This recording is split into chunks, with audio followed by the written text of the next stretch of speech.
Matthieu, chapitre 17. 6 jours après, Jésus prit avec lui Pierre, Jacques et son frère Jean, et il les conduisit à l'écart sur une haute montagne. Il fut transfiguré devant eux. Son visage resplendit comme le soleil et ses vêtements devinrent blancs comme la lumière. Et voici que Moïse et Élie leur apparurent. Ils s'entretenaient avec lui. Pierre prit la parole et dit à Jésus, « Seigneur, il est bon que nous soyons ici. Si tu le veux, faisons ici 3 abris. Un pour toi, un pour Moïse et un pour Élie. » Comme il parlait encore, une nuée lumineuse les couvrit. De la nuée une voix fit entendre ces paroles. « Celui-ci est mon fils bien-aimé, qui a toute mon approbation. Écoutez-le. » Lorsqu'ils entendirent cette voix, les disciples tombèrent le visage contre terre et furent saisis d'une grande frayeur.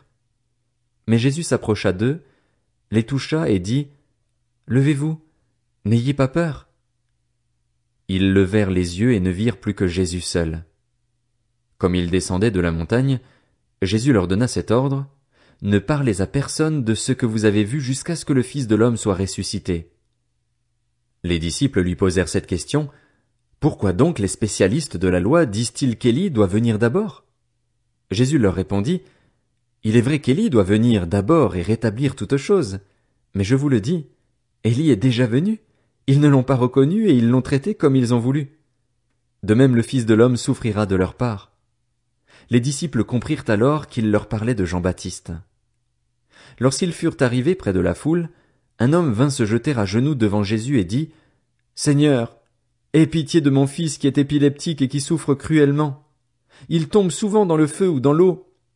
Je l'ai amené à tes disciples et ils n'ont pas pu le guérir. » « Génération incrédule et perverse, répondit Jésus, jusqu'à quand serai-je avec vous? Jusqu'à quand devrais-je vous supporter? Amenez-le-moi ici. Jésus menaça le démon, qui sortit de l'enfant, et celui-ci fut guéri à partir de ce moment-là. Alors les disciples s'approchèrent de Jésus et lui dirent en privé, « Pourquoi n'avons-nous pas pu chasser ce démon? » « C'est parce que vous manquez de foi, leur dit Jésus. Je vous le dis en vérité, si vous aviez de la foi comme un grain de moutarde, vous diriez à cette montagne, « Déplace-toi d'ici jusque-là », et elle se déplacerait. Rien ne vous serait impossible. Cependant, cette sorte de démon ne sort que par la prière et par le jeûne. Pendant qu'ils parcouraient la Galilée, Jésus leur dit, « Le Fils de l'homme doit être livré entre les mains des hommes. Ils le feront mourir et le 3e jour il ressuscitera. » Ils furent profondément attristés. Lorsqu'ils arrivèrent à Capernaüm, ceux qui percevaient l'impôt annuel s'approchèrent de Pierre et lui dirent, « Votre maître ne paye-t-il pas l'impôt annuel? » « Si, dit-il. » Quand il fut entré dans la maison, Jésus prit les devants et dit, « Qu'en penses-tu, Simon? Les rois de la terre, de qui perçoivent-ils des taxes ou des impôts? De leurs fils ou des étrangers? » Il lui dit, « Des étrangers. » Jésus lui répondit, « Les fils en sont donc exemptés.